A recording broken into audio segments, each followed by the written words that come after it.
రండి మావయ్య, కూర్చోండి.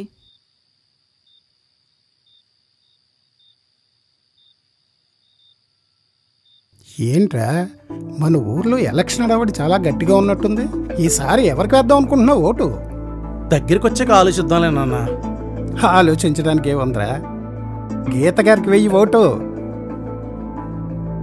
ఒరే, అన్నం ముందు కూర్చున్నావు, అబద్ధం చెప్పకుండా నేను అడిగిన దానికి సమాధానం చెప్పరా. నా పెన్షన్ కోసం గత ప్రభుత్వంలో ఎండలో ఎవరి ముందో చేతులు కట్టుకుని నిలబడేవాళ్ళం. మరి ఇప్పుడు ఇంటికి తెచ్చిస్తున్నారు.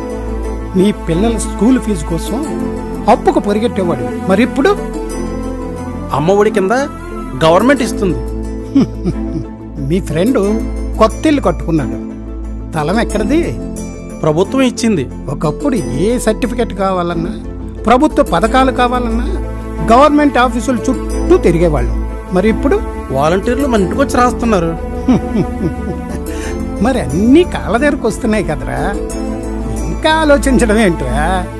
వేరే వాళ్ళకు లేదు చోటు, గీత గారికే మన ఓటు.